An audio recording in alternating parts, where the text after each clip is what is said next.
Hello, everybody. Welcome to the second AALL Symposium, which is fantastic. We planned these, or we have been planning these, in the alternate year of the conference. Speaking of which, there will be an exciting announcement about the 2025 AALL Conference at the end of today. So we're offering you a little present for sticking around at 3 o'clock with a special announcement. Make sure you do stick around for the whole day, but especially for that. I'd like to begin by acknowledging the country, and new lips, sorry, an acknowledgement of country. I'd like to begin by acknowledging the traditional owners of the lands which we are on today. We pay respect to elders past, present, and future, and acknowledge the importance of Indigenous knowledge in the Academy. I'm speaking to you from the unceded lands of the Boonwurrung and the Wurundjeri Woi-wurrung peoples of the Kulin Nation. Please share with us in the chat where you are joining us from today. Okay. Okay. So I'd like to first of all introduce our committee.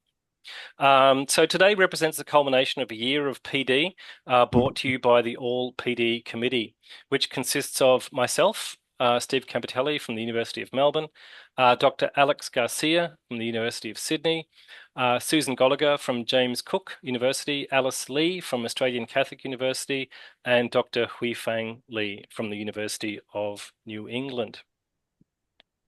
The focus of PD for 2024 has been the continuation of the Connect, Inspire, Share, the CIS series, now in its fifth season, I'm very proud to say, together with the offering of this symposium today, the second iteration, and a fresh initiative for this year, the Talking AALL podcast.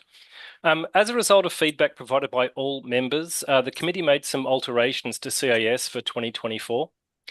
We brought the time slot forward to a lunchtime session at 1 to 2 p.m. and scheduled all sessions on Wednesdays to provide some certainty and predictability to the program. Members also expressed the feeling that sessions may have been a bit long at 90 minutes and suggested we might let go of the breakout rooms in Zoom. So we adopted both of those ideas and opted for 1 hour presentation style sessions with Q&A. We also encouraged an opening up of the sessions to non-members by encouraging people to forward CIS invitations to interested parties who may not have been all members, with a view that educative content is good content and it's good for everybody, and hey, they might join all as a nice result. The impact seems to have been positive of these changes, as we saw a total of 442 attendees at an average of 88 per session, up from 2023 figures of 315, which represents a 40% increase in attendance, a great result. So thank you all for supporting the initiatives that the committee have put in place. In terms of schedule, the committee made the deliberate decision to try to cover a continuum, a wide-ranging continuum of content, relevant as possible to an audience of academic skills advisors. And as such, this year's offering saw sessions covering how all services work from a sort of a procedural perspective, which was surprisingly popular. Facilitating discipline-specific workshops, pedagogical approaches in one-to-ones. We had a lovely inclusivity diversity panel session and a really, really surprisingly good student panel. It was fantastic.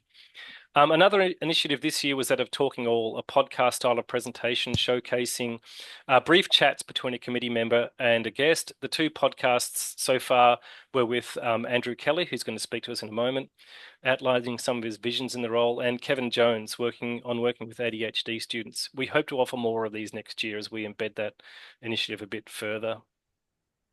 So an overview for the day is that we will have our keynote with Andrew Kelly in a few minutes, a second session followed by a lunch break. Being as this is virtual, we're obviously not offering you any lunch. You have to fix that up yourself. We'll restart at 1 o'clock, so make sure you come back. And our final session 2 to 2:40 with 20 minutes of Q&A, and we'll finish up at 3 o'clock. So today's symposium really hopes or looks to add to these offerings.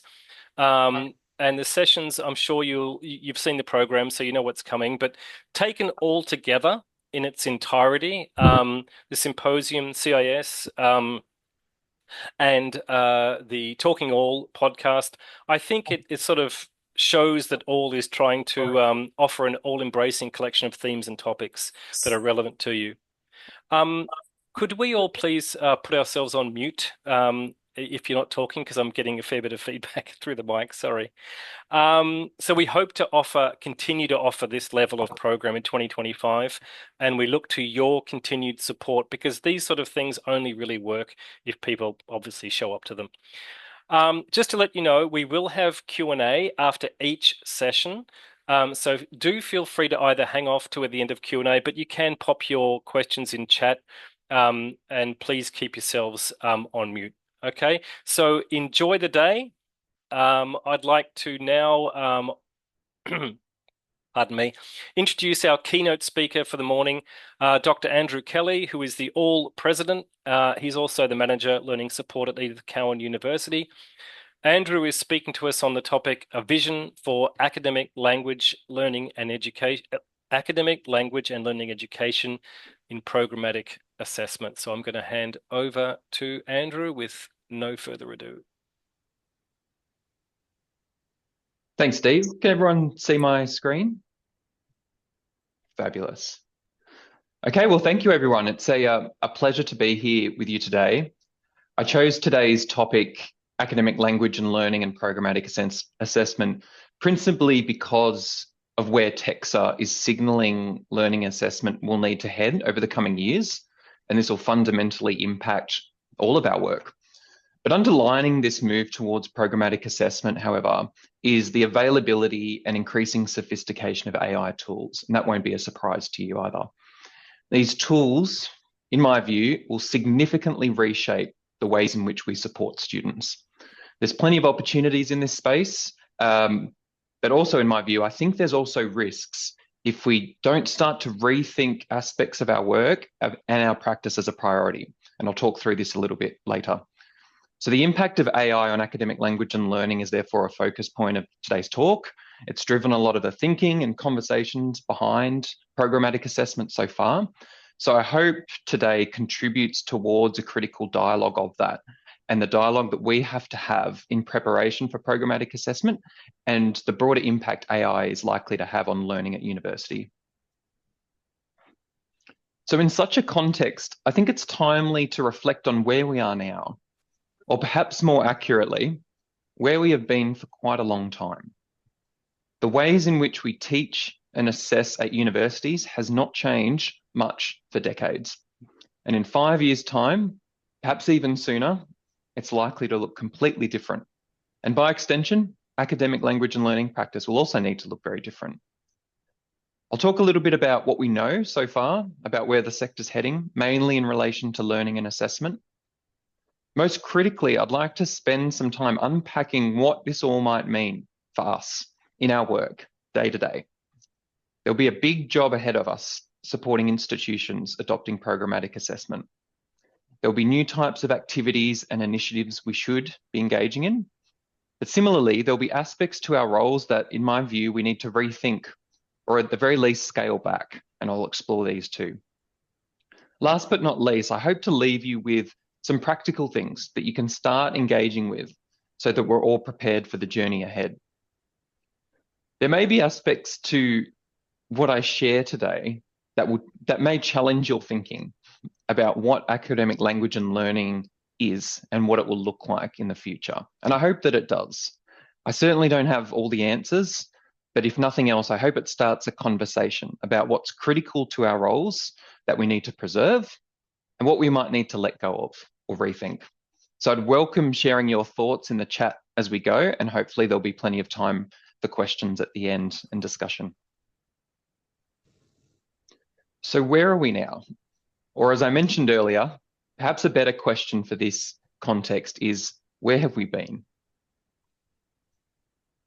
So before we explore that question, I wanted to signpost very clearly that not everything happening in the sector right now revolves entirely around programmatic assessment and AI, even though a large portion of it does. There's uncertainty about international student caps, how we proactively engage with students, how we expand higher education participation, especially in target groups such as regional students and Aboriginal Torres Strait Islander students. Some institutions are also grappling with financial stability, restructures, a challenge that impacts all involved in higher education and not just academic language and learning advisors. There are also diverse views about the impact AI is having on teaching and learning, as well as society more broadly. Each of you will have your own perspectives too. There are many wicked problems that go with the use of AI in education, and that diversity is worth acknowledging. And I'm only really presenting my views here with you today and drawing on some of the conversations we've been having at ECU so far. So a lot of this broader scope is beyond what we have time to cover today, but it does shape the extent to which we can all start meaningfully engaging with programmatic assessment and AI. So where have we been and where we are now? So to frame our thinking on that, let's relook at what we're all meant to be doing, right? On the screen are two critical elements of the higher education standards. Legislation that all institutions must abide by in order to award degrees. You'll notice I've bolded two parts of these clauses. Assessment being capable of confirming that all learning outcomes are achieved and students have demonstrated the learning outcomes. I'd invite you to reflect for a moment and perhaps share your thoughts in the chat. If you put your hand on your heart, do we currently achieve this at our institutions? And if not, did we even achieve it before the availability of tools like ChatGPT? I'm personally not convinced, and I'll share a couple of reasons why in a moment. Here's one representation of how we tend to assess students at university. Students enroll in units or modules as it's depicted here. They complete assessment aligned with learning outcomes for that unit, and that contributes to an overall mark for that unit. Then students need to pass all the units in their course to be awarded their degrees, as you know. There's an important distinction, though, between this and passing all of their assessments in every unit, which they don't need to do, and by extension, demonstrate appropriate achievement of all course learning outcomes, which again, they don't technically need to do either. This is the general structure of how my grandfather completed his electrical engineering degree at UWA in the 1950s, how my father completed his accounting degree at Macquarie University in the 1980s, and it's very similar to how I completed my arts degree at Western Sydney University in the 2010s. Not much has changed for a long time. And what do we do in such a model? Well, we do a lot, and it varies quite a lot too, depending on the institution. This study that you can see on the screen surveyed 29 all unit managers in late 2016, and this is what they said. We teach into scheduled classes or in adjunct ones. We advise students one-to-one. We develop resources. We undertake diagnostic testing, teach into prep units, collaborate to embed in curriculum, deliver general workshops and drop-ins. And this might have shifted slightly since 2016, and we'll hear some of those practices later today, I'm sure, but I suspect not by much, if any. And a 2021 review of all unit practices found similar types of activities tend to be the norm. So let's think about some of the limitations to this model. For one, we generally don't assure achievement of learning outcomes at the course level. This has certainly been my experience at every higher education institution I've worked at for the past decade. In other words, students could technically pass all their assignments and units, but consistently not meet one or more course learning outcomes every time they're assessed. And the example you can see on the screen here relates to communication. We don't cross-check across units normally to assure they're meeting all the required learning outcomes. All we tend to do is look at whether they achieve 50% or more in a unit and that they've completed all the units to be awarded their degree. So what happens when a student scrapes by, exhibits a failing standard for communication skills in multiple units, but still manages to pass because they've met the other learning outcomes? They might have strong technical knowledge, but can they communicate this knowledge in a workplace? Thinking back to those higher education standards I shared earlier, have we done our job as an institution? to ensure a student is ready to graduate and participate meaningfully in the workforce. Even before generative AI was a thing, which to me almost seems like a lifetime ago, the research was clear that a significant number of students weren't even doing their own work anyway. Plagiarism was fairly common, and contract cheating then became a major challenge when it became incredibly easy for a student to outsource their work online for a very reasonable price. And in general, staff marking their work weren't always well equipped to identify when it might have been outsourced. Here again is another reason why institutions were often falling short of assuring that their students demonstrated all of the learning outcomes for their course. And it's also worth reminding ourselves that these forms of academic misconduct haven't suddenly disappeared because of generative AI. They still exist and they still happen. Students still plagiarize, unintentionally or otherwise, and some still outsource their work. And then came Gen AI. Wasn't that a fun experience for all of us? I'm not sure how you felt about this in late 2022, early 2023, but this meme probably sums it up pretty well for how I felt about it at the time. I will say, though, that I feel much more positive and constructive about it now than I did 2 years ago. But almost overnight, it seemed like ChatGPT was just the straw that broke the camel's back for our approaches to assessment. It showed us in remarkable detail, very quickly, that there was just no way we could meet the higher education standards with the current ways we assess students. These tools do a good job, an increasingly good job, at completing most types of assessments we normally set at university, especially text-based ones. And while there are many great learning opportunities possible due to AI, it's unavoidable that our ability to assure learning has been significantly weakened in the last 2 years. And since the release of Gen AI and ChatGPT and tools like it, the challenge has become even greater. Students literally have at their fingertips AI-powered apps that will do almost any type of problem or question that we might set. As we can see in the ChatGPT image on the screen, these tools are increasingly useful for advice on writing, planning, summarizing, and brainstorming. These, to me, sound remarkably like the many types of support activities that we often do with students. Most users, of course, would need high levels of literacy and strong critical thinking skills to get the most out of them right now, but it's worth thinking about the fact that they're getting more intelligent, accessible, and easier to use every day.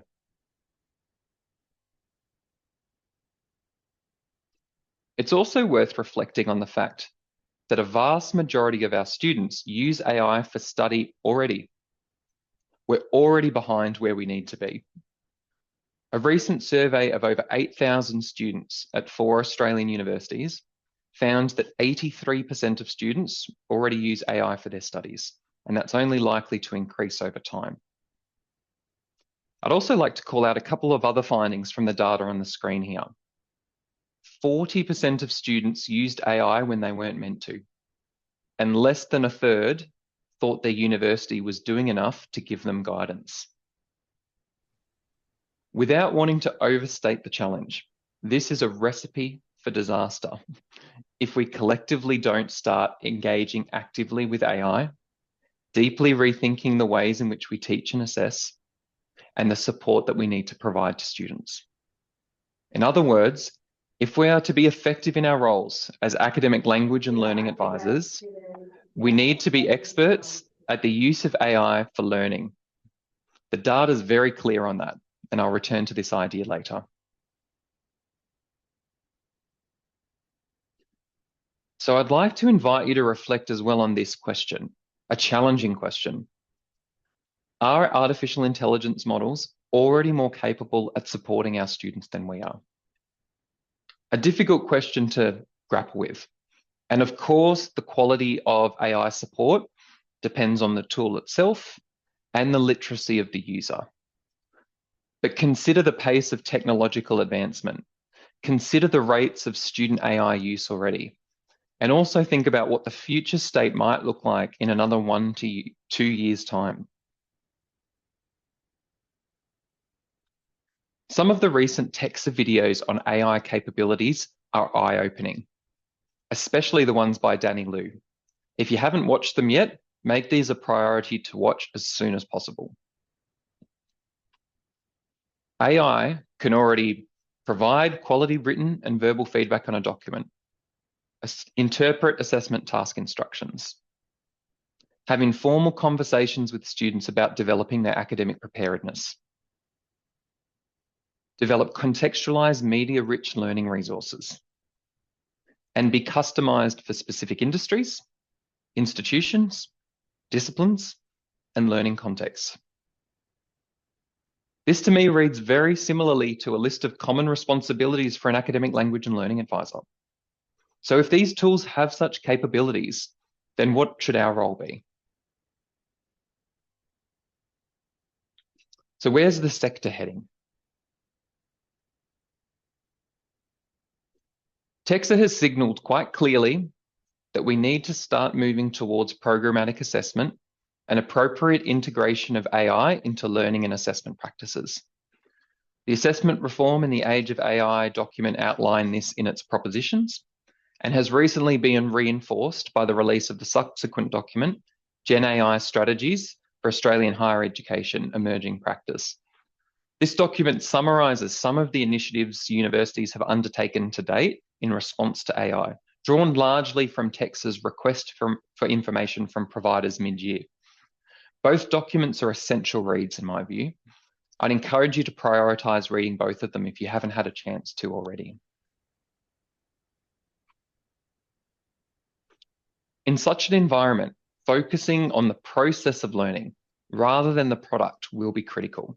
And Jason Lodge and Kevin Ashford Rao captured this idea well. So I'll give you a moment to read this quote you can see on the screen.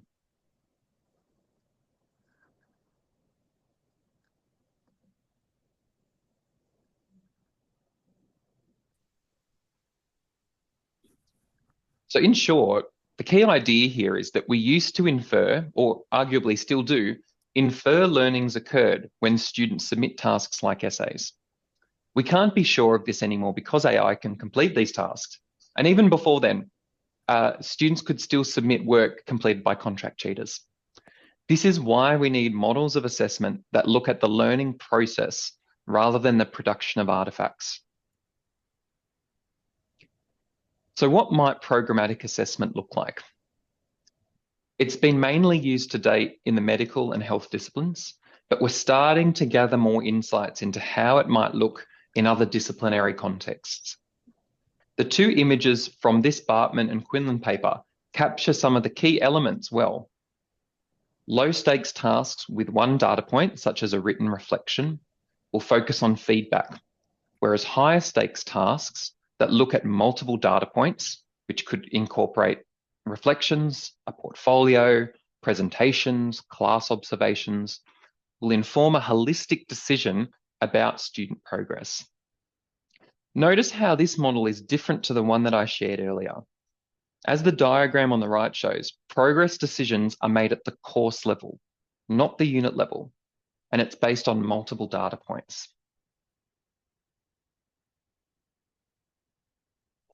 So what does this all mean for us? Hopefully by now, you might be reasoning that if so much is likely to change in how we assess and how students are learning, it makes sense that similarly, we need to make quite a large change and shift in what we do too. My personal view is that we, as academic language and learning educators, need to start engaging with new ways of working as soon as possible.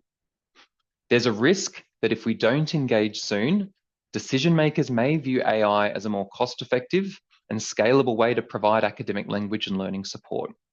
We need to clearly articulate our unique contribution to student learning in a way that complements AI rather than one that runs in competition with it.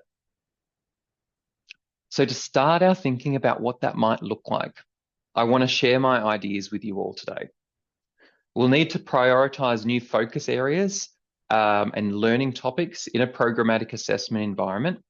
But to make this sustainable, we'll also need to think about what we might need to do less of and the reasons why.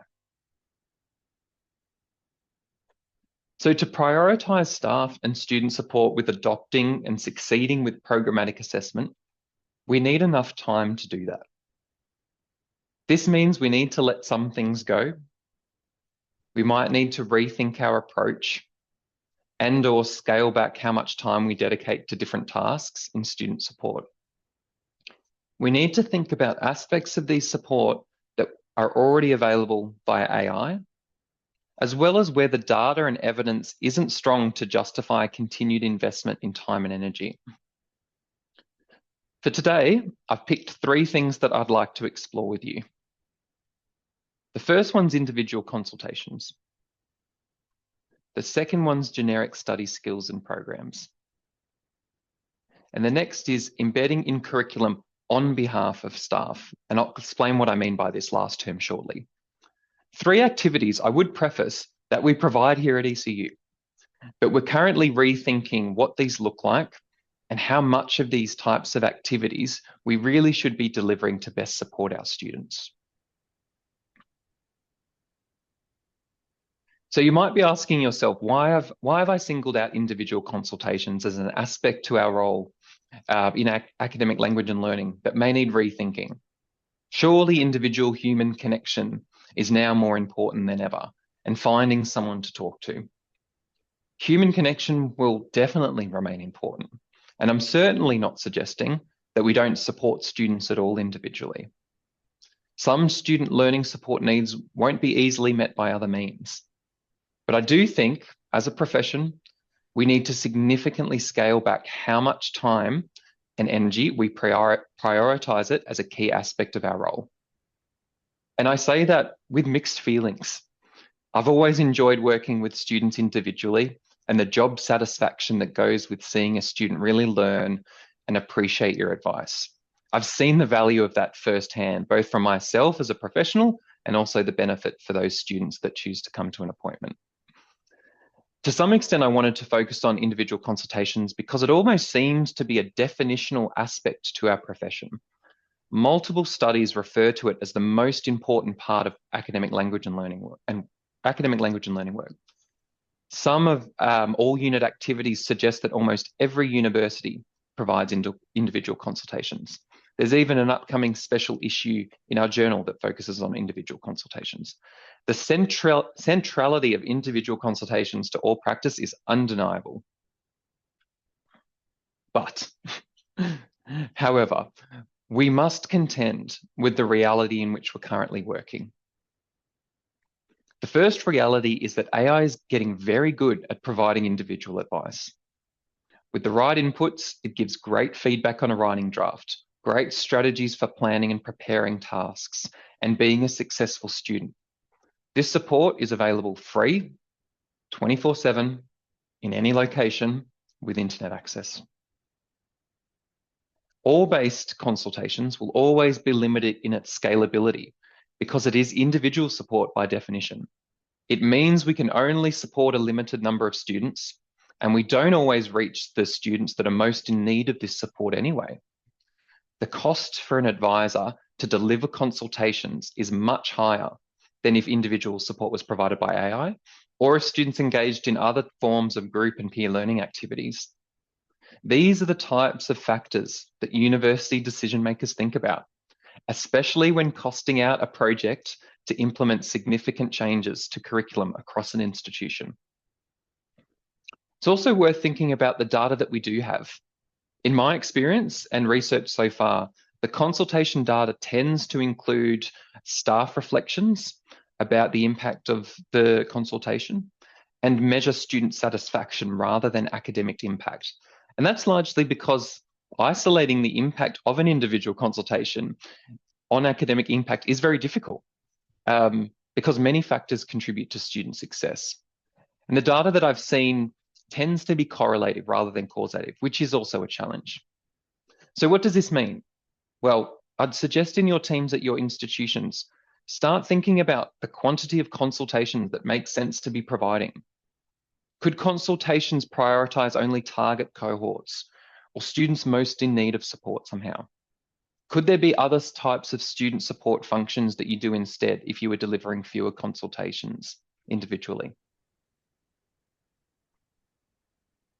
The second aspect to all work that I think might need revisiting or rethinking are generic study skills programs.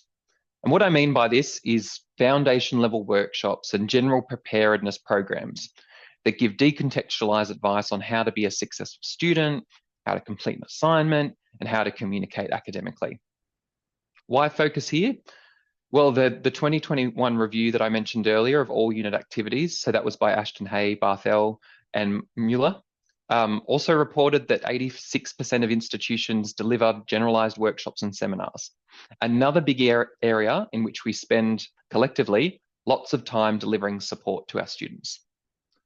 So why might we rethink this?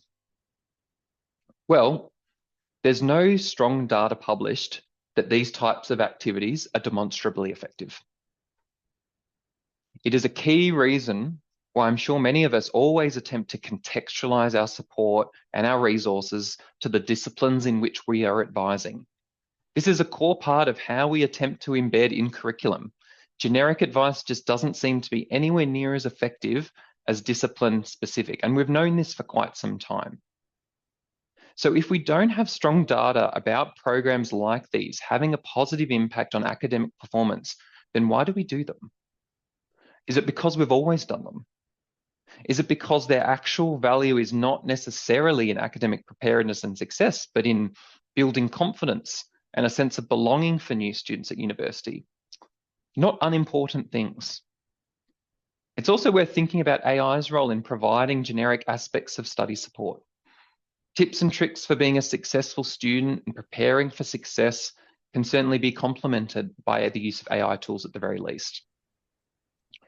So in looking ahead, think about how much time you and your team dedicate to generic preparation activities.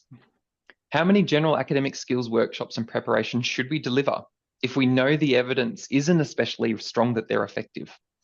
Would it be better to focus consistently on updating our resources and the ways in which students are engaging in AI for this? Would scaling back generic study skills activities enable more time for you to work with academic staff and embed academic preparedness that's contextualized in the curriculum? Finally, why might we want to rethink embedding in curriculum on behalf of staff? And for this topic, it's worth emphasizing that I mean rethink how we embed, not that we do less of it. So what I mean by rethinking how we embed, especially in relation to doing it on behalf of staff, is mainly in situations where academic language and learning advisors might deliver a presentation or an activity in a timetabled or an adjunct class to support an academic staff member in their teaching. If we teach into timetabled classes, for example, in the study that I shared earlier about from Evans et al. 2019, at least 22 institutions reported that they do this. How do academic staff members then take responsibility for teaching skills in their discipline? Another way of thinking about that is, are we doing the work for them?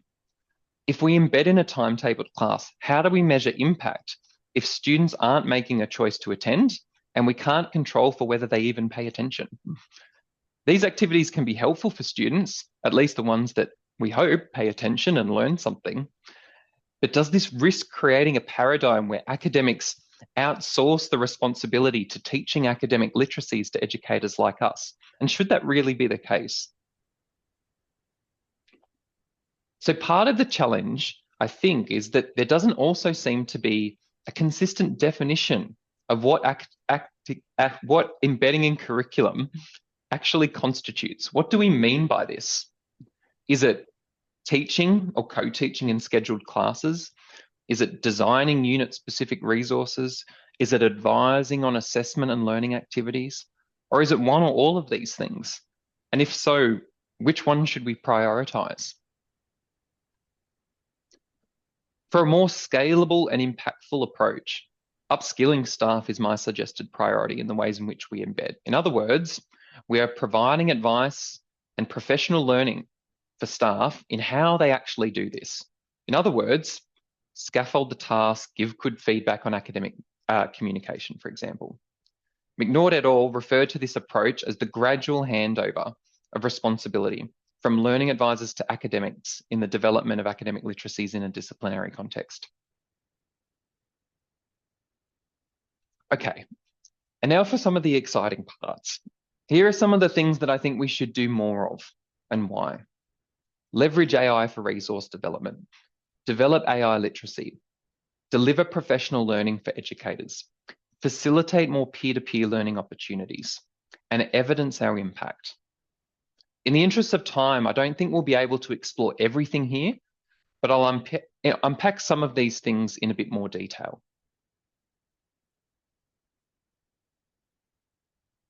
So in the context I've shared so far, I think it makes a lot of sense for us to be engaging with AI more regularly, and I'm sure many of you do already. We could also think about the opportunities to leverage AI in our resource development. Not just resources about AI for students, but also using AI in the development of other types of resources. The added benefit to this is it develops our collective expertise in prompt design and critical use of outputs. In turn, we'll be better positioned to appropriately advise students and staff on the use of AI.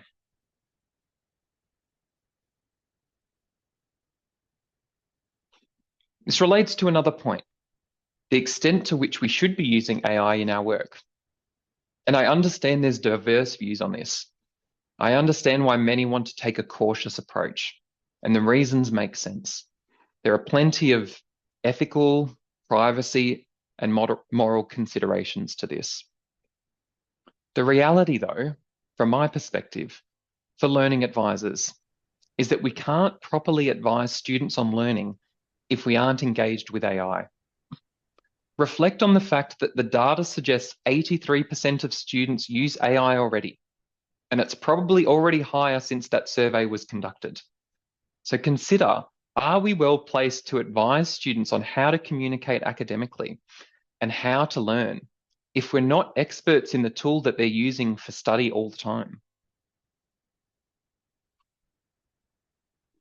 I also think we need to refocus our role and try to prioritise uplifting staff capabilities to teach skills development in the curriculum where that's possible and where we have opportunity to do that. This has the potential to be the most scalable and impactful way to embed in curriculum. What could that look like?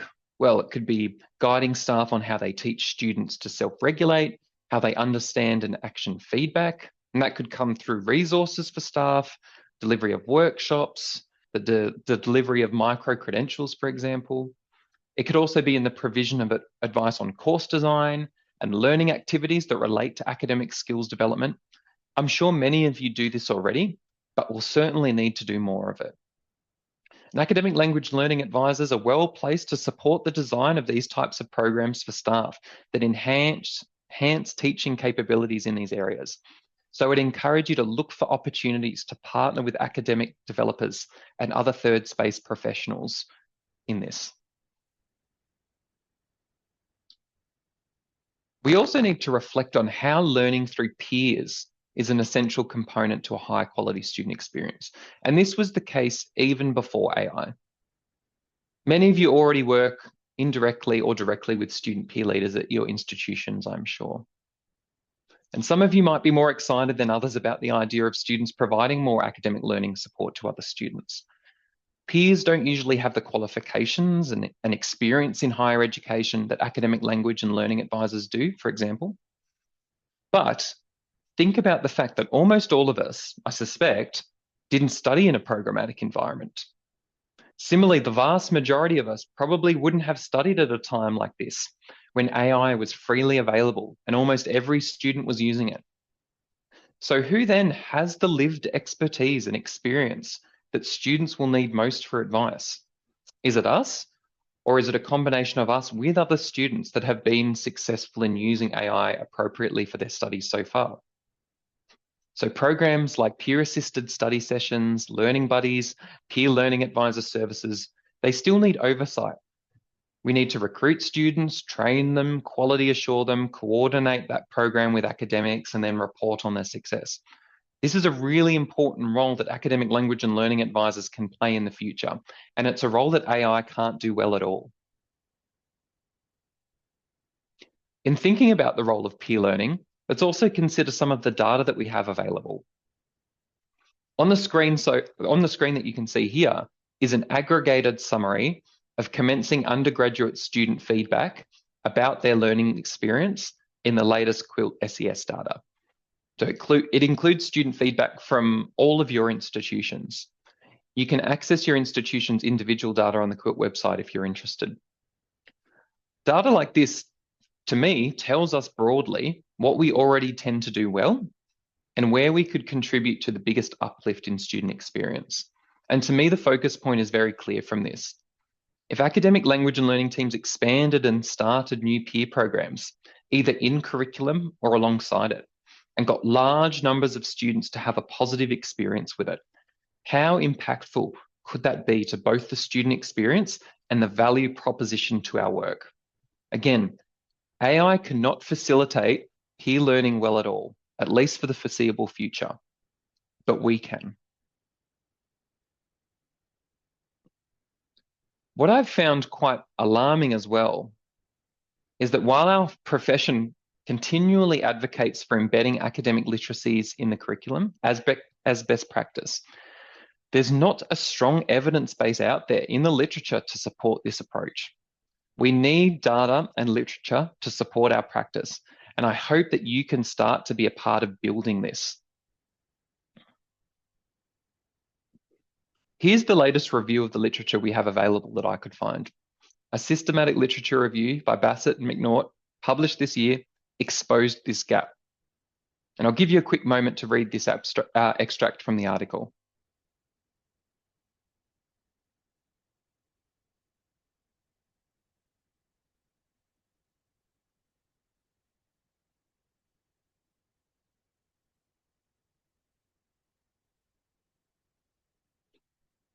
And to build on this one, here's another quote from the article that I'll read to you, reworded slightly.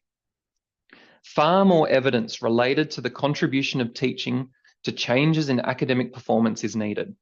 So academic language and learning advisors can build a more rigorous body of knowledge about the benefits and limitations of embedded approach to academic literacy development.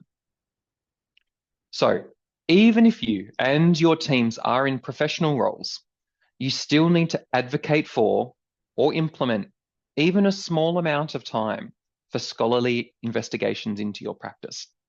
This can be framed as a professional development opportunity and an ongoing part of quality assurance and evaluation of practice. And if you can do this through cross-institutional collaboration with colleagues here today, even better. And the association has ways to support that. So, and in that pursuit too, I'd also like to invite you to consider what forms of embedding will be most impactful, like the ones that I shared with you previously. Is it visiting a class yourself? Is it co-teaching with staff? Is it upskilling staff to develop their own skills? And then how would we evaluate that? So to summarize some of these things, here's what I think the future state might start looking like for us.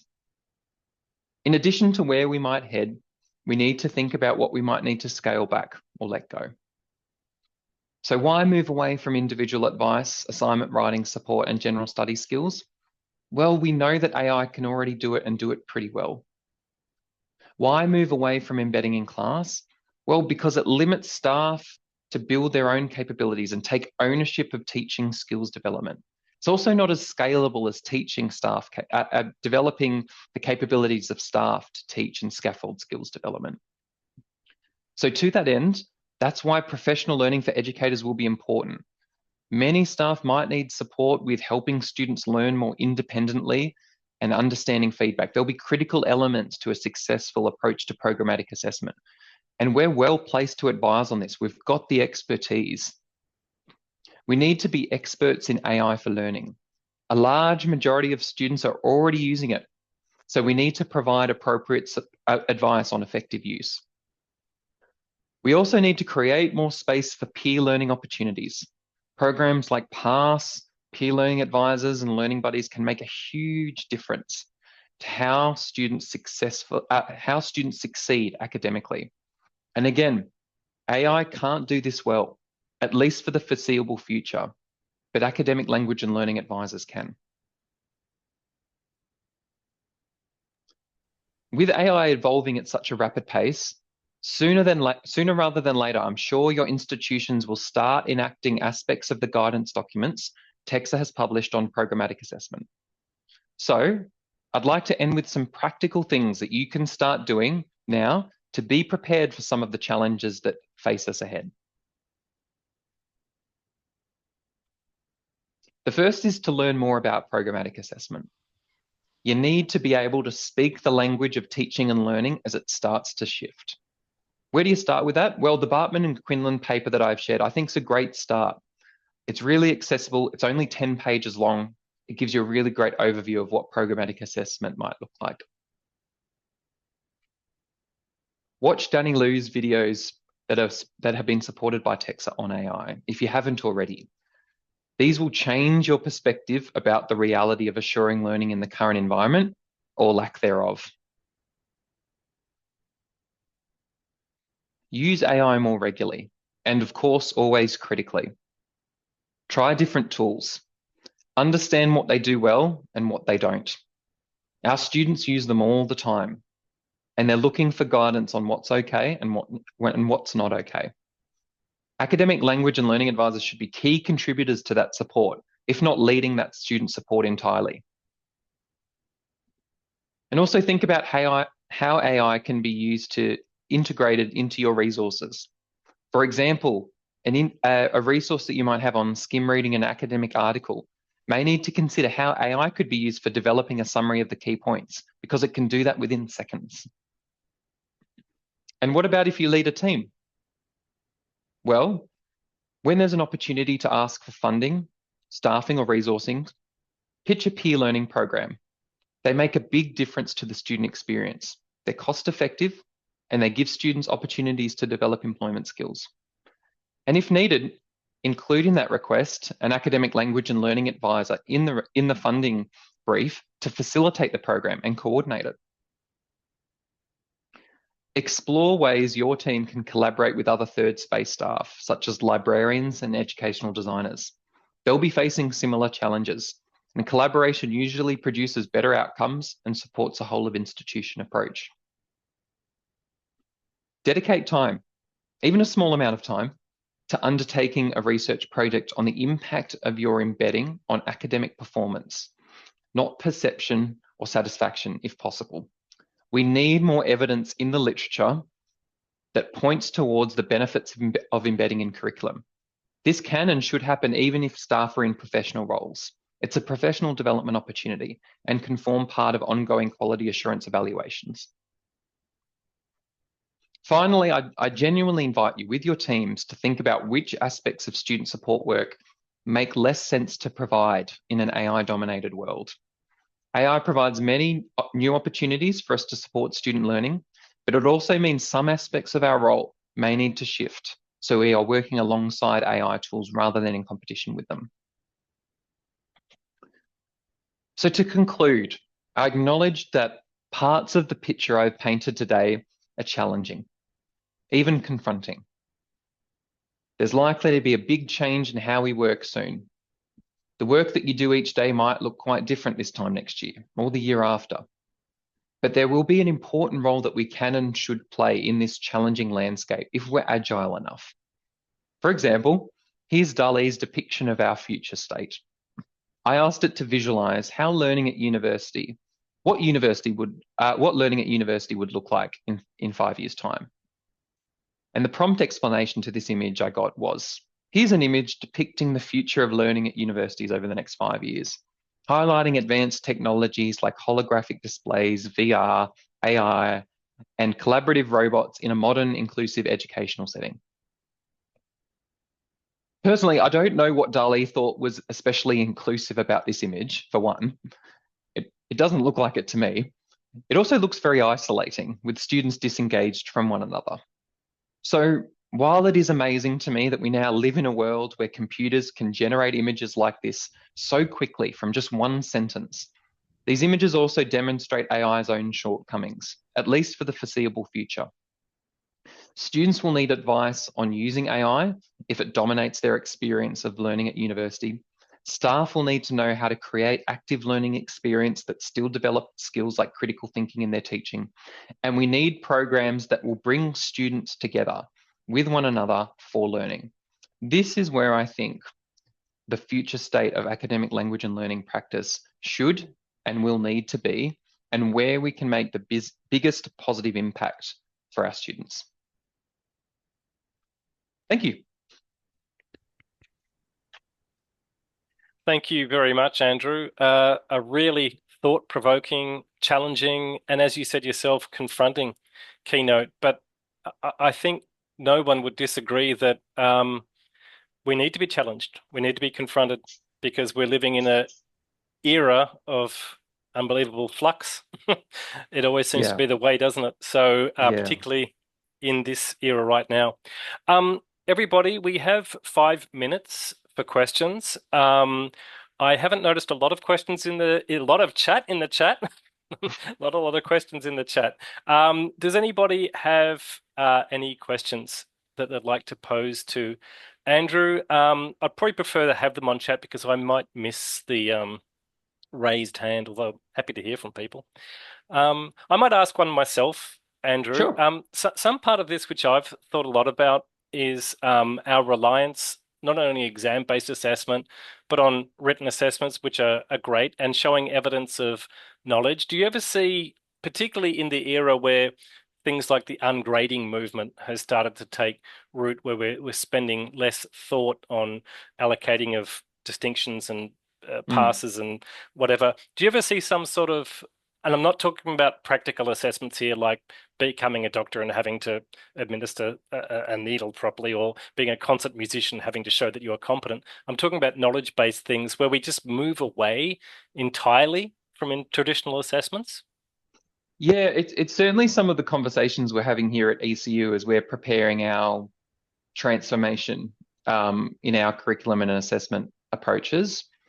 I think we still need to teach students how to communicate, either text-based or otherwise. It's just going to look very different.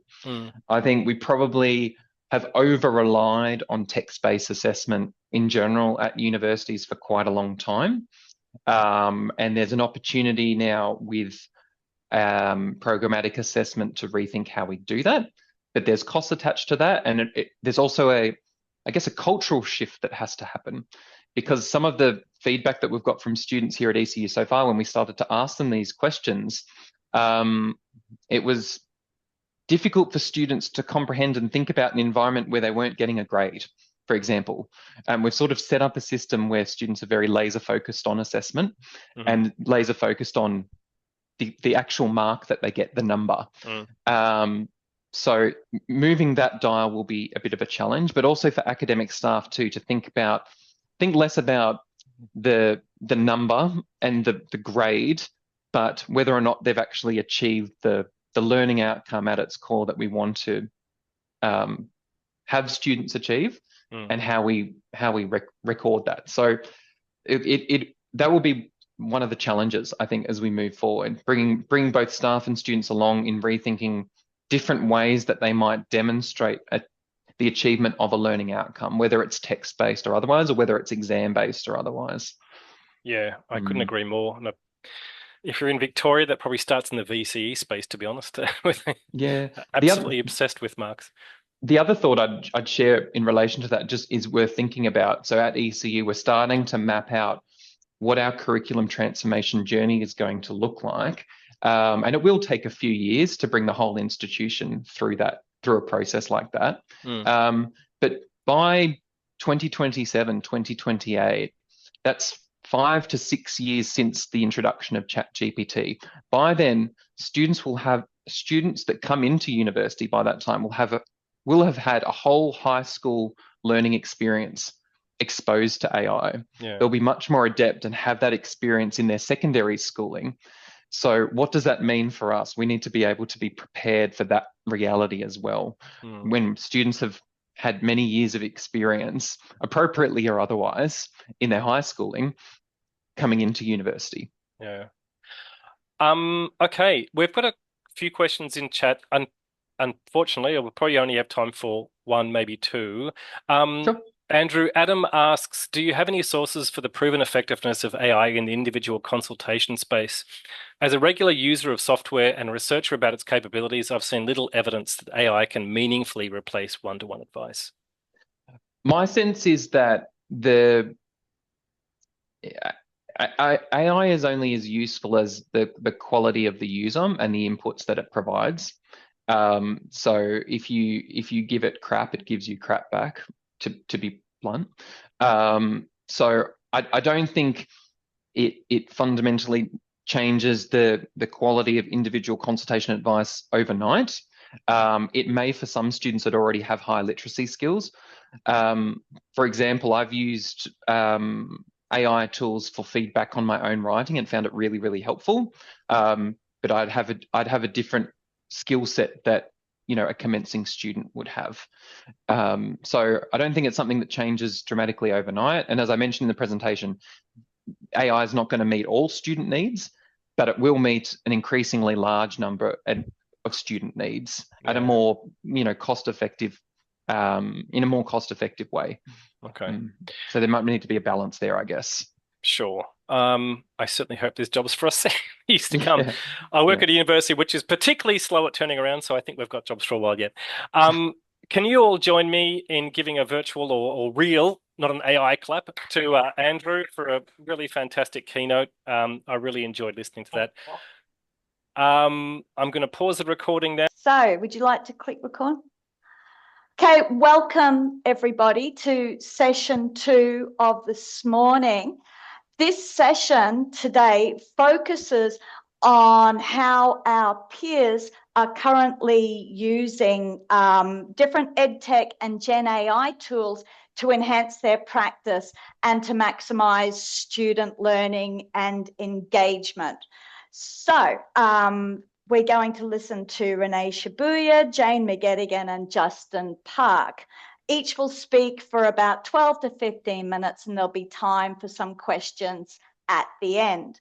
So if we begin with Renee, Renee's been an educator in Australia and Japan for 31 years, and she's been teaching academic language and academic language skills for 10 years.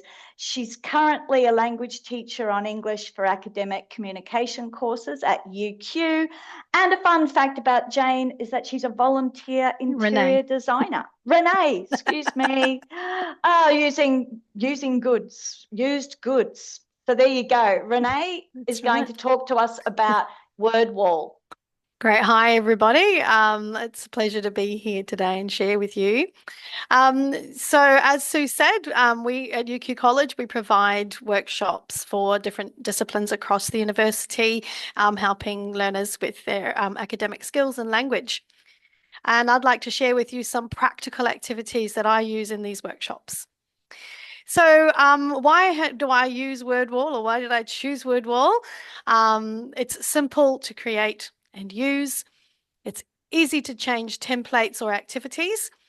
It encourages engagement with the content and facilitates collaboration. So we're going to go through those 4 points today, and hopefully you'll learn a little bit about how to do it, why it's effective, and how easy it really is.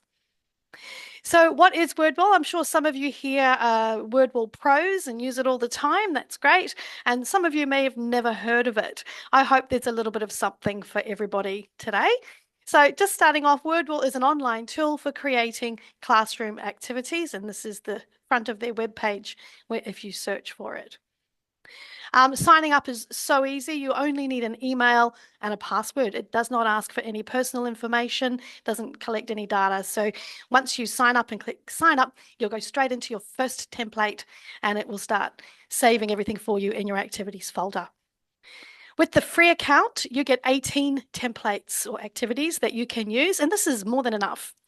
The premium option offers a print option and a community search. But the basic account is enough to get you started and keep using throughout your workshops.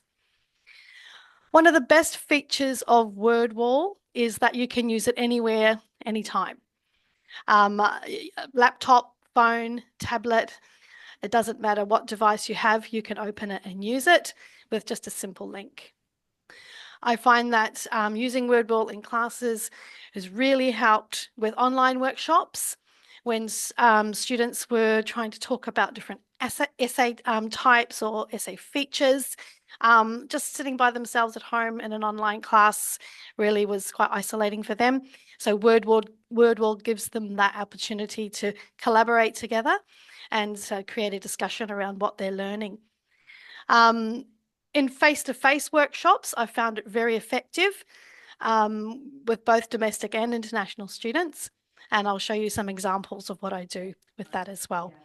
What I really love about it is that because you can look at it anytime, anywhere, after the workshop, you've got a record of what you've learnt and a record of the activity that you can go back to anytime. So it's really simple to create. What I realized recently was seeing other teachers in the office cracking open a Word document and typing in words or typing in an activity. And I was thinking, oh gosh, I haven't done that for a long time. Because what I find is I go straight to Wordwall and I put my activity into Wordwall first. There's no double handling. I've got it in there and I can adjust that to any activity I like by just switching the template. So I find it's a one-stop place that keeps all my activities together and creates a nice document or word list or task that I can easily access on my phone as well. So I really love the versatility of it. It's so simple and easy. I usually start with a matchup because the matchup lends itself to the most template options. As you can see, the main purpose of the matchup, according to Wordwall, is a vocabulary keyword and a matching definition. However, I use it sometimes for putting a main idea and a short paragraph or a sentence to help students match these ideas, some essay components or example sentences to get them to understand the purpose of a sentence or things like that. So it's more than just a vocabulary tool. You can use it for a range of different activities. So it's really easy to change templates, and I'm going to show you how to do that now. I'm going to switch to my matching task that I've created here. I just created this with the list of the Wordwall templates and what they are for. So really just an example for you. Now, has that browser opened in the share screen? Can everybody see that? Looks like it. Yep, looks like it's. No, it hasn't. I might have to reshare. Sorry, everyone. So let me just reshare that.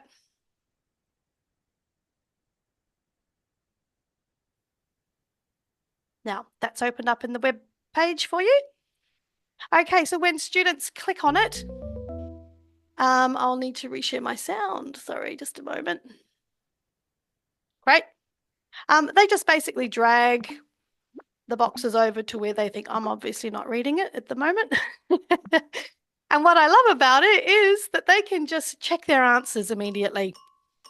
Oh, look at that. I got them all wrong. What are the chances of that? So now I'll go, what did I get wrong? Well, I can just go show answers, shows me how terribly I did, and I can look at the correct answers. And I can do that many times. So if I start again, I can just do the activity again and learn from it. You can also add your name to a leaderboard at the bottom there.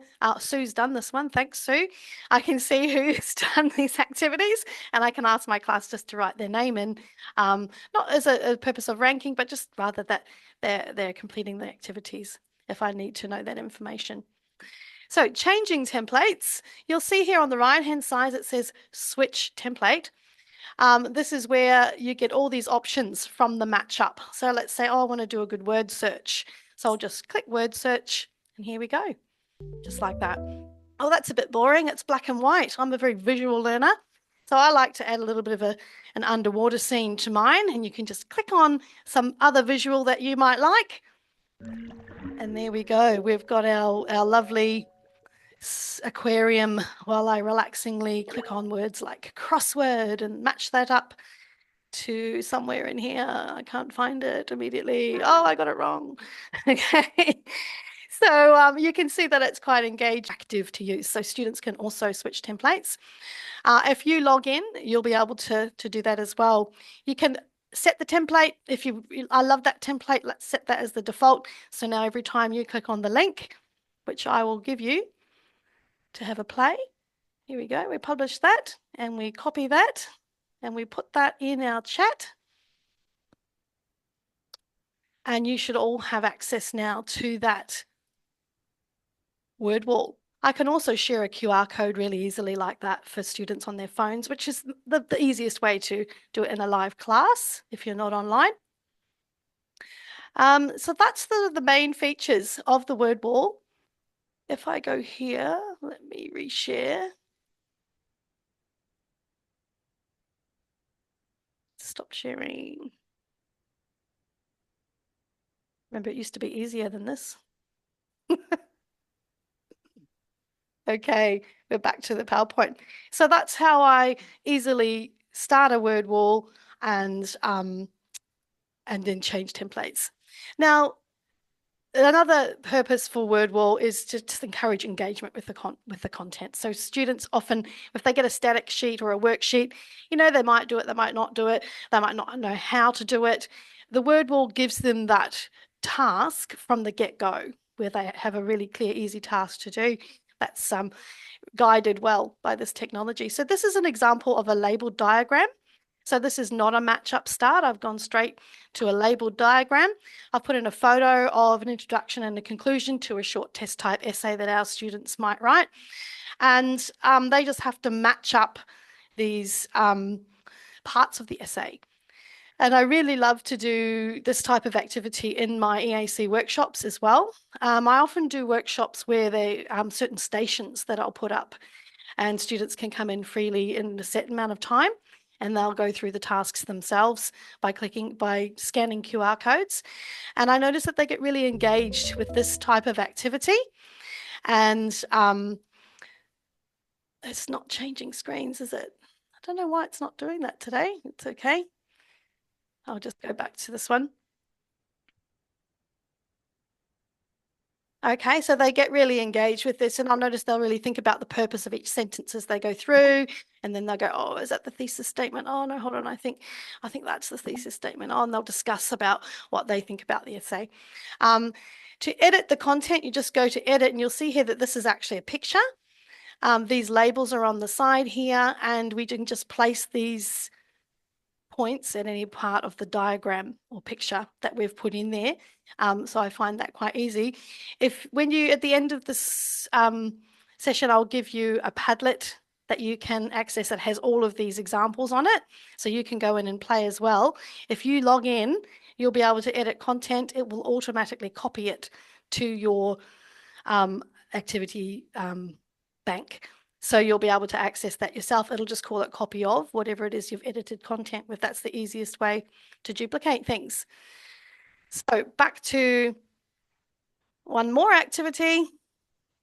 Am I going for time? So nearly up. Try not to talk like a chipmunk. Couple more minutes, Renee. Okay, great. So quizzes, everybody loves a good quiz. You can make a quiz easily from a matchup, which is why I like that one. But this type of quiz that I use often to talk about the purpose of a task that students might have or an assignment. I often find that it's best to create this from scratch, from a quiz, because you want to have some distractors in your answers to make it a little more challenging for them. And you're trying to highlight certain parts of a task or criteria that they need to focus on. When I go around the room and help them with the quiz, I find out what they're finding challenging in a task or an assignment, and I'm able to sort of hone in on that. Clarification of language, or what does it mean to evaluate and identify? What does that look like in language? And be able to help them with that. So quizzes are wonderful as well. The final point is collaboration, and discussions are the sort of the fun thing with WordWall, very easy to create. There are a few ways that you can do this. So the first one I've chosen is open the box, where you just pick a number, choose a box, and you'll get a question to talk about together there. Flip tiles give you double-sided, so you can put a topic on one side and the question on the other, or something like that. Flashcards where they can check it off when they're done. Again, these can be double-sided. The spin the wheel, which is a lot of teachers' favourite because it's very visually dynamic. And the speaking cards, which this tends to be the clearest on a mobile phone. So I use the speaking cards a lot. And I'm just going to show you very quickly the spinning wheel, because it just shows you why it is so popular with teachers. So the spinning wheel, just you've got all your discussion questions on there, give it a good spin and stop it where you like, and then you can eliminate the question when it's done. You've talked about that question, go on and spin again. You can see that there is very engaging. Okay, so finally, I do have, actually, I'm going to stay on the web page, I think. Forget the power, but there's too many of these to do. There is a closing close that I'd like to show you. And I might just get that from the link from my PowerPoint, might be quicker. Closing close. Is that coming up, Sue? Yes. Yes. Great. Yes. Okay. So this closing close here, I'll just put the link in the chat. You can have a wee go if you like. What have we learnt today? Now, where is the chat? Here we go.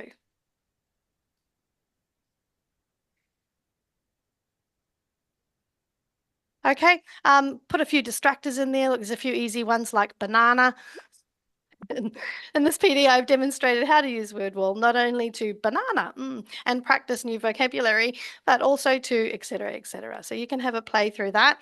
The answers are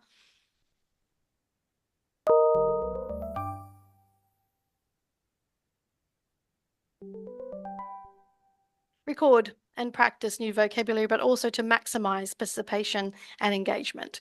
I have shared with you my insights on how and why I choose certain activities and how you can flexibly adapt tasks into a range of formats.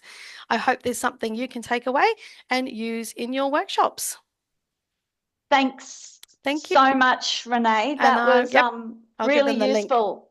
Yeah, that was really useful to see how one AALL educator uses a platform to get students engaged in and interactive in their lessons. The next person who's going to present is Jane McGettigan. Jane is a learning advisor with the academic skills team at Australian National University. She's been in the education sector for about 20 years in schools and universities in Australia, Singapore, Hong Kong, Japan, and Turkey. And her fun fact is she once taught an English lesson to a very drunk member of the Yakuza. Jane is going to present how she uses a H5P tool to enhance students' paraphrasing skills. So over to you, Jane.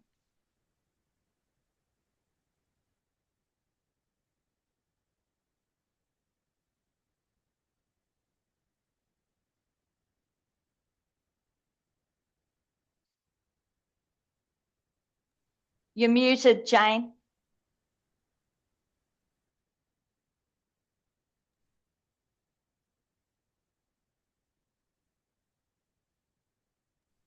Can you see the slides? Okay. All right. Thanks for that introduction, Sue, and hi to everybody. So it was a great privilege for me to work as a language advisor at CDU with Sue and the language and learning support team for 3 years. Before I share my H5P resource today, I'd like to just give you a little bit of context to understand where this came from. So CDU is a pretty unique environment. Based on the 2023 annual report, 48% of students are online students. Many of them are part-time. Many of them are studying asynchronously, which potentially means they're not able to attend workshops or participate in one-to-one appointments. So this means that as a team, we needed to support independent learning of these students with good quality, pedagogically sound, self-access resources. So these materials that we were creating and the materials that the team continue to create are an incredibly important ingredient of student success. Fortunately, at CDU, our managers understood the value of EdTech in students' development of academic competencies. And this is evident not just in the support I received while building this resource, but also in all the study skill resources available on the CDU website. So if you haven't seen these resources already, I really encourage you to take a look. And I'm sure that Sue is about to put the link into the chat as I speak. So with that background information, let's take a look at my H5P branching scenario to teach paraphrasing skills.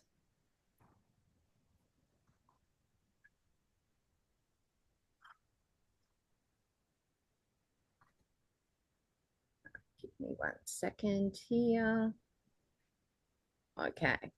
So in my time today, I'm going to cover 3 points. Firstly, I'll briefly explain why I built a module about paraphrasing, although I want you to bear in mind that today's presentation is less about paraphrasing and more about introducing the tool that I used to build this module. Second, I want to give you some information specifically about branching scenarios, and I'll also take a look at the module itself and some pages of the module itself to explore the features of the H5P branching scenario. And finally, I'm going to share with you some tips so that you can learn from my sometimes very vexing experiences while building this module. Okay, so first of all, why paraphrasing? In my 6 months or so when I first started working at CDU, from looking at student work and listening to feedback from lecturers and from students, the need for a kind of paraphrasing and developing paraphrasing skills revealed itself as being really urgent for several reasons. So first of all, there's no doubt in any of our minds, I'm sure, that paraphrasing is a vital academic skill. And one reason that is vital is because it's central to academic integrity, understanding, and academic integrity compliance. But despite this, it's often assumed knowledge and not explicitly taught. So there's even frequently a debate around whose responsibility it is to teach the skill. And I'm sure many of us have had the experience where lecturers or students have approached us thinking that a 25-minute appointment with a learning advisor is a quick fix for poor paraphrasing. Aside from this, perhaps most importantly, there exists this almost ubiquitous misunderstanding, particularly in first-year students, that paraphrasing is kind of a low-order skill. So it's a superficial act of language manipulation, a synonym here, a bit of change grammatical structure there, and the job is done. So we decided that this project was worthwhile on the basis of this rationale, and obviously not in a vacuum, but as a complement to all of the other study skills resources that were developed at CDU and continue to be developed at CDU for both coursework and research students. And these are self-access materials across a broad range of academic skills, including reading, writing, language, and numeracy.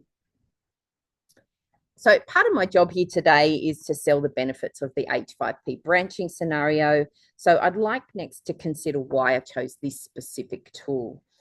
It's important to note that the branching scenario wasn't just an automatic choice, but it was a product of a lot of consideration, a lot of brainstorming, and even some trialing with other tools, including H5P's course presentations option.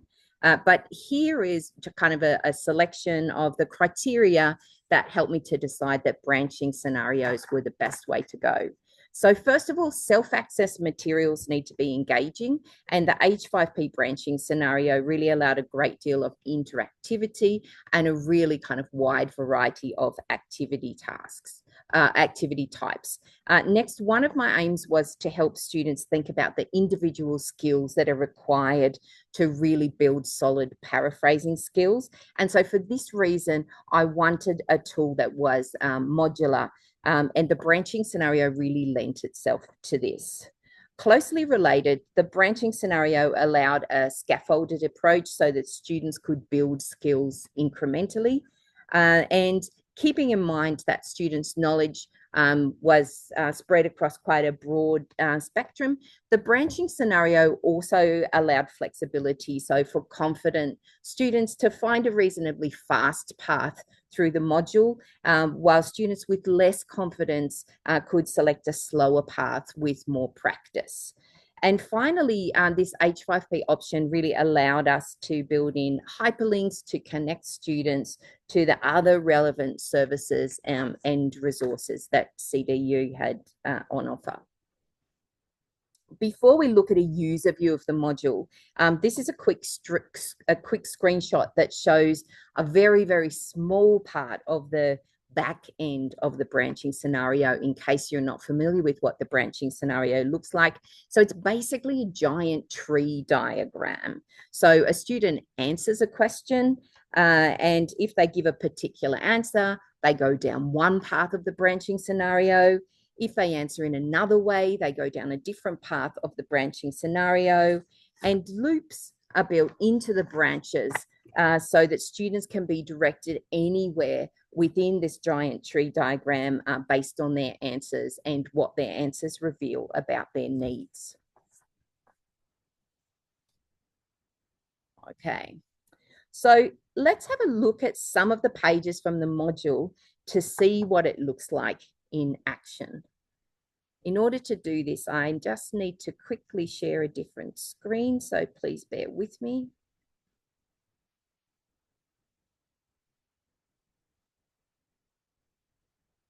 Okay. Sue, can you confirm you can now see that screen? Excellent. Okay, so I'm going to skip through things and stop and focus on a particular aspect. So this is what the beginning of the module looks like, sitting within the study skills pages. The students are introduced to some kind of key instructions to make their way through the module. And then we really start by setting up clear indication of the main sections in the module. And after we do that, we then work through each of those sections progressively. So we start with looking at very basic read and comprehension skills as a kind of foundation paraphrasing skill. And students are given a reading comprehension question. They answer that reading comprehension question, and based on their answer, they'll go down different paths. So for example, if a student gets the answer wrong, we tell them directly that their answer is incorrect. And then we encourage this kind of reflection, another really key independent learning skill, for them to think about what it is they would need in order to improve their reading skills. And then we can direct them to the study skills materials that are available. So if they say, I need to develop my reading skills, we say, okay, we've got all this great stuff about reading. Assuming that the student gets the question right, we then don't assume that they know everything about reading. So we still ask them to reflect on what kind of skills would help them to improve their reading. And then we move them through the module and onto the next step. And then what we start to see is that the H5P branching scenario allows us to give the students a real variety of question types so that they have a lot of different ways of engaging with the material. So here, for example, we can see that we have multiple choice questions focusing on another reading skill.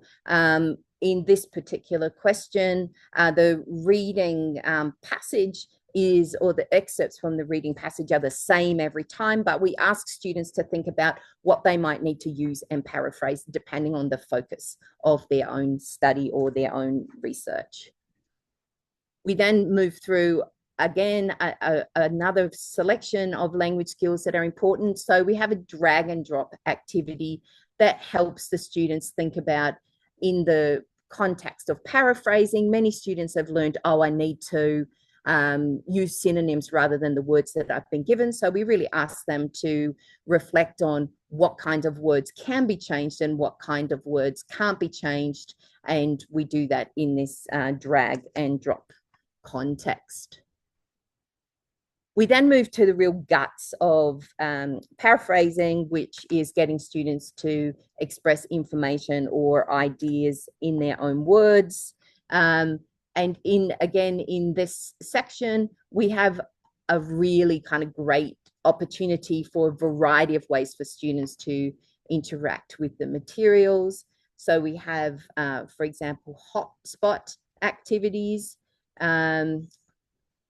We also have activities where students are dragging and dropping the paraphrasing process into the right order. And then this becomes the scaffold that we then ask them to use in creating their own paragraph, so their own paraphrase. So we go through each of the steps of paraphrasing within this part of the module. Again, one of the things that we really valued when we're developing this module is this ability to reflect. So after the students have done some paraphrasing and checked their own paraphrasing, we ask them to reflect on their paraphrasing skills. We give them an option to kind of say, I'm good to go, I don't need to do any more practice. Or we also, as you can see here, have an option for students in their reflection to go on and do some more practice if they like. But this is really kind of asking them to think about what strengths or weaknesses they might have within their paraphrasing.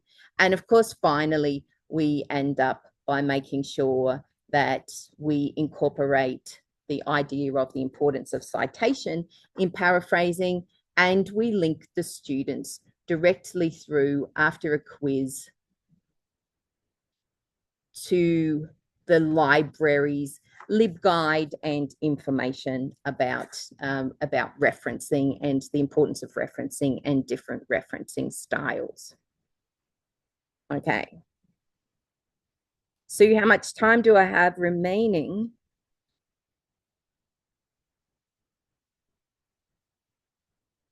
Okay. You're muted, Sue. You've still got about 3 minutes, Jane. You've got plenty of time. All right, lovely. That's perfect. All right, so that's just a quick look at the module, but it does take a kind of couple of hours to work through. So I would really encourage people to have a look and hope that students might also be encouraged to have a look at this module. That one is Ben. Okay, so as I promised, one of the important things that we can get from today is thinking about what my experience was and how you can learn from that. So I'll just take you through some of my learnings quite quickly. So number one, big learning. And when you hear the word learning from me, it means I probably didn't do it this way myself. Maybe I learned this the hard way. So start small. I started learning about branching scenarios and self-teaching about branching scenarios by building the paraphrasing scenario. So I had quite a number of hiccups along the way. I would suggest that starting small is probably going to get you to where you need to go, maybe a little bit more quickly. And secondly, H5P has a lot of really good available resources, so websites, but particularly user groups and frequently asked questions. So if you're interested in developing your H5P skills, have a look at those resources and get the most that you can out of those. Third, beware of the many foibles of and idiosyncrasies of H5P. So it doesn't work. Microsoft has trained us to really rely on its kind of systems for kind of backing up and being able to retrieve things if we make mistakes. H5P is not like Microsoft. So there's no safety nets, there's no automatic backups. Sometimes H5P asks us really cryptic questions, and it seems no matter how you answer that question, you don't get the response that you require. So never experiment in H5P without backing up, and even backing up in H5P is a bit of a process that requires some learning. Have at least a rough plan of all of your branches before you start building, because this will kind of help you to get to your endpoint much more quickly. And number 5, a certain amount of teamwork is going to be required, as this kind of thinking is quite hard to do alone. So input from colleagues and students will help you to understand all the kind of possible branches that your scenario might need, depending upon the complexity of the module that you're trying to build. And these people will also be valuable in the important testing stages, where you really need to make sure that you've tested every possible path, which can be quite a lengthy testing process, again, depending on the complexity of what you build. Okay, so thank you everybody for your time and attention today. And if you have any questions, I believe there's going to be the opportunity to ask some questions at the end of the session.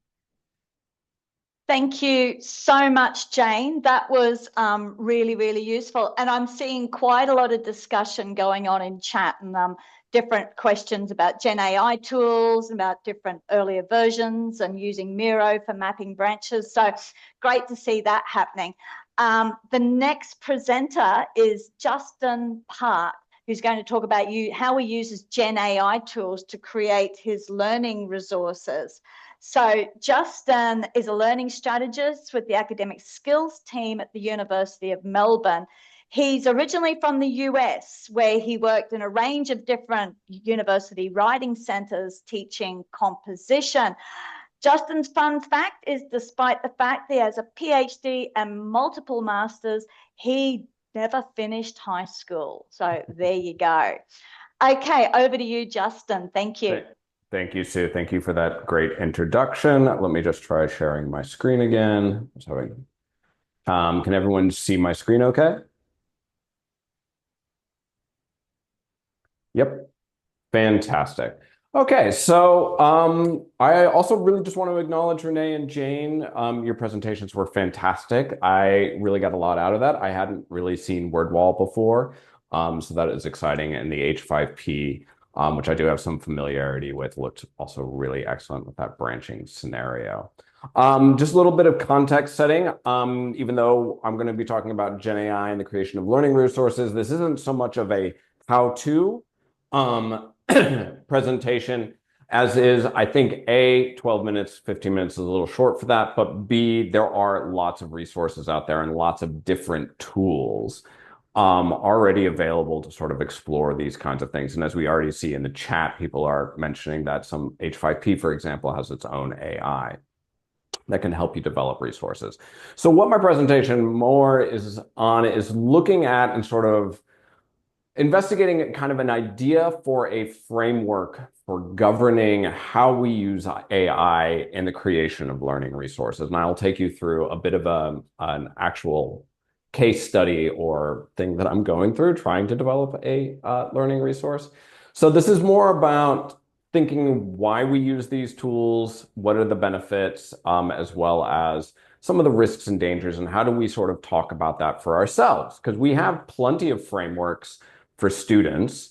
I've seen lots of different frameworks talking about how students should use this. We've seen lots of frameworks for how academics should use Gen AI tools to develop assessments or give feedback. We have Lane 1, Lane 2. We have all of these other kinds of frameworks. But I haven't really seen a lot talking about how do we use Gen AI in a professional context, particularly in our own context. And I think there's a real value in thinking about a professional framework for using Gen AI, because if I'm able to talk about that, that actually might help me discuss with students sort of and guide them in their own use in an educational context. Plus, if one of the large or I would say governing reasons why AI is being taken up so ubiquitously is because it's going to exist in the professional world, then I think it is really useful to be able to link Gen AI use from the university context to a post-university context, and thinking about the way we talk to students about it and how they're trying to use it in the university, and linking that to their jobs. And I think something like having a professional framework kind of helps. So let's actually talk about a real example. So I was recently asked to develop an online resource for graduate researcher supervisors on advising GRs with respect to Gen AI writing.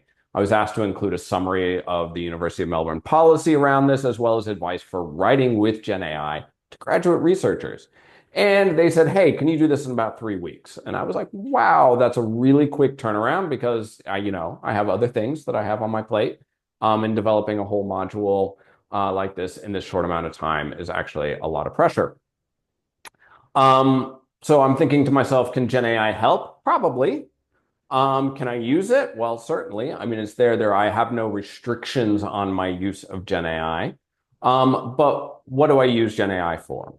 And how do I use it? And what parts of generating a learning resource should I be using Gen AI for? So that's kind of my question. So obviously, like the first thing that pops to mind, it pops in the mind of students, it pops in the mind of educators, is just get the tool to write the whole thing for you. And it's actually not that hard. I can prompt it and iteratively prompt it, and it doesn't take long for it to generate an entire module for me.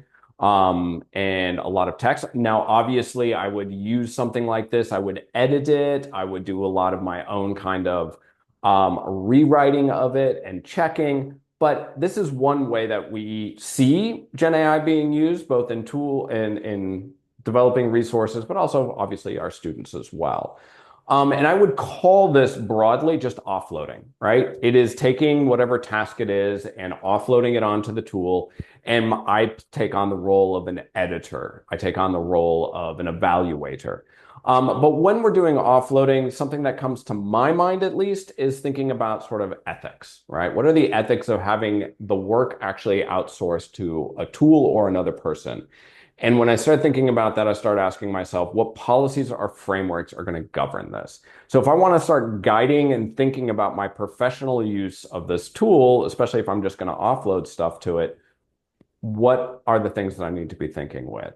So some of the policies and frameworks that immediately leap to mind when I'm just generating wholesale content to be used is what about intellectual property? Also data privacy, as well as professional standards. And questions that in this instance that immediately leap to mind is, well, if I'm going to be talking about policy, can I upload policy from the University of Melbourne if it's on the open web? Or is that violating intellectual property rights? Turns out it probably is violating intellectual property rights, especially if I upload it to just any Gen AI versus something that we have an enterprise agreement with. So also, if I want to use student examples, how do I ensure data privacy? How do I get permission? How do I make sure that nothing is being leaked out? And professional standards, I mean, this one is a really gray area because I haven't seen anybody really talking about this. What are my professional obligations? Not only to check content, that's pretty obvious, but what about disclosing my use of Gen AI? Do I need to tell academics and other university professionals, hey, by the way, I generated this resource with the help of Gen AI? Is that part of my professional obligation now? And we can have a whole interesting discussion, I think, around the fact that a lot of people feel like they can't disclose it because it might suggest that you don't know how to do your job or something else. So there's these interesting questions that kind of arise when I start thinking about offloading. Now, offloading, of course, isn't the only way we can use these tools to actually just generate content. And advisedly, the content's pretty mid, it's pretty bland.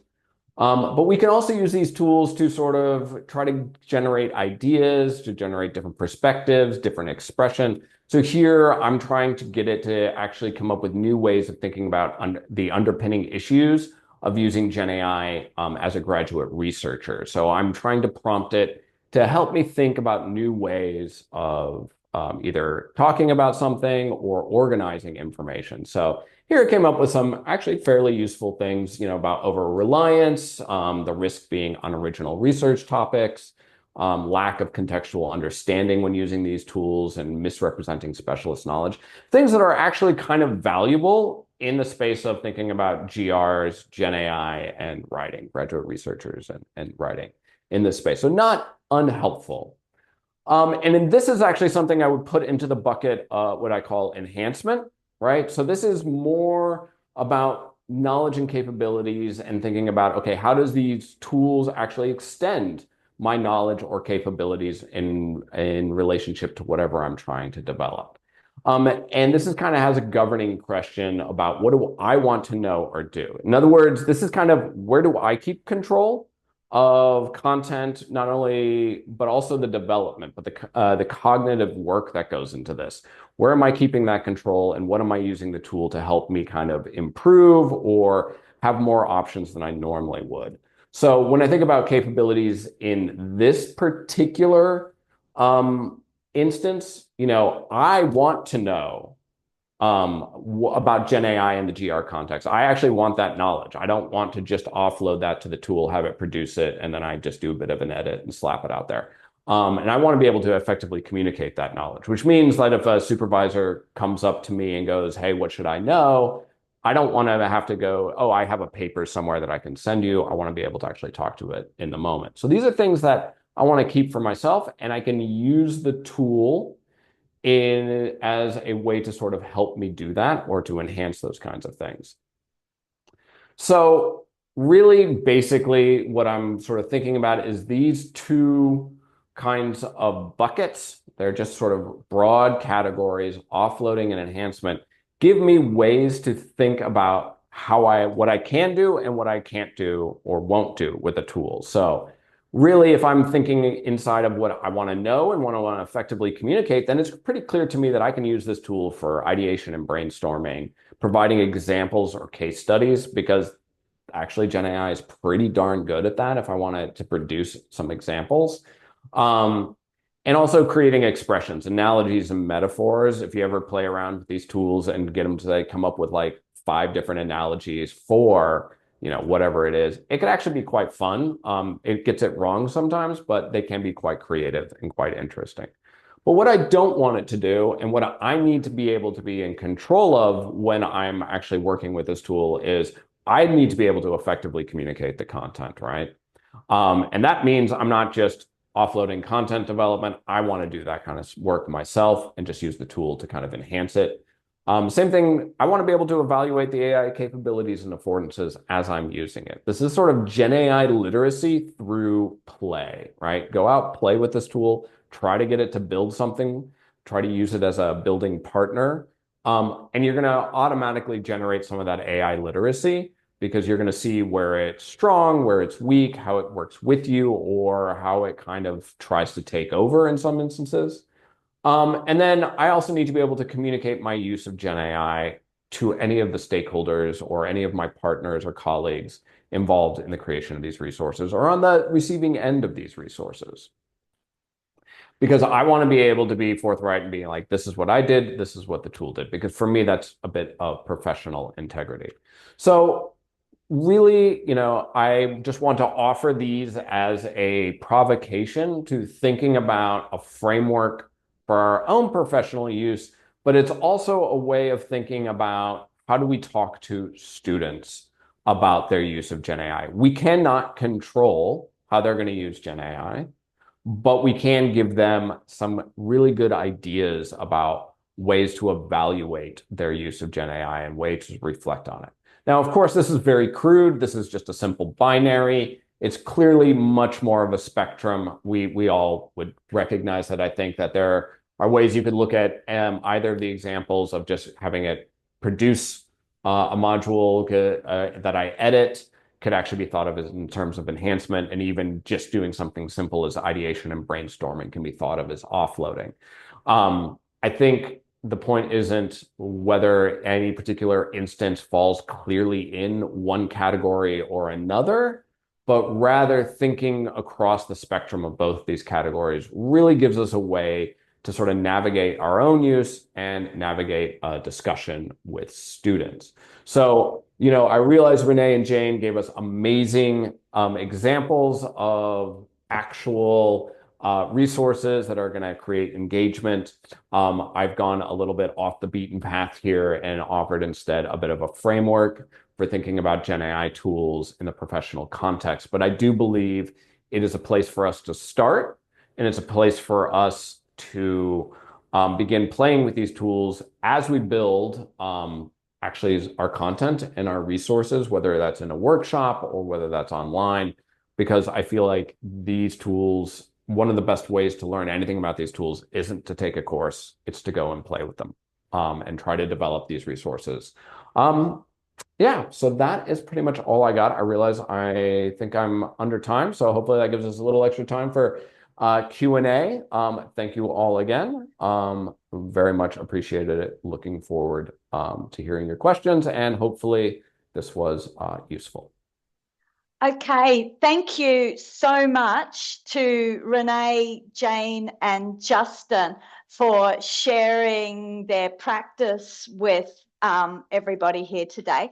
There's been a lot going on in chat, and it seems that all of the questions that are being answered, all the questions being posted are being answered sort of like almost immediately by somebody else or by the presenter themselves. So does anyone else have a question that they would like to ask now? You can pop it into chat or unmute yourself and ask. Okay, something's just come up from Ha. Great framework, Justin. What do you think about AI-generated evaluation and communication? These don't need to be done by humans either. So the question, what do you think about AI-generated evaluations first? Yeah. So I guess if we think about AI evaluating something I've done, for example, like, hey, I've written an essay, it's going to evaluate it. Look, I mean, this, I think, comes down to, if I'm thinking with my student, for students in particular, I think this comes back to feedback literacy, right?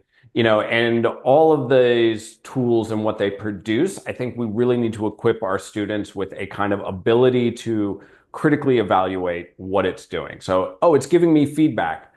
Great. Wait, how do I evaluate feedback? Not only feedback from the tool, but feedback from any human being as well. Feedback doesn't mean you must do this. It is, here's something that you need to think about. Can you incorporate that in a way that is meaningful, productive, and you think improves whatever it is you're trying to write? Like, that's feedback literacy, regardless if it's a human or a tool. And we need to make sure students are equipped with that before they use this tool, especially, and with an extra little like sauce of these things can actually be wildly wrong. And they're also going to give advice that is like relentlessly kind of mid-tier, because that's just what they're doing. They're always scraping from already produced materials. They're not going to come up with something incredibly nuanced. So I think, again, it comes back to, can we prepare students to receive feedback critically? And that will help them navigate the tool, regardless if the tool is very good or very poor. I hope that answers your question, huh? Thanks, Justin. There's a question again for Justin, I think. What are you excited about using Gen AI in your area of work? I guess what most excites you? Look, to be honest, I mean, I very much, the reason I am so into AI is because of the change that it's provoking. And this kind of gets back to Andrew's talk earlier, that kicked us all off, is that this is instigating massive change. Some of it will hopefully be good. Some of it, I don't know. And that is a concern for me. And so what excites me about Gen AI is kind of watching the reactions unfold and trying to get in front, trying to get a front foot, trying to position academic skills. My colleagues, myself, our entire profession on a sort of front foot with this. Like, how can it actually be a decent learning aid? One that really achieves its true potential only with the collaborative work of academic skills professionals. That's kind of where I want to go with this. And that's kind of what excites me, is to see, can we get there? How can we do it? How can we be on the front foot and show everyone, you know what, don't let this tool out in the wild with these students.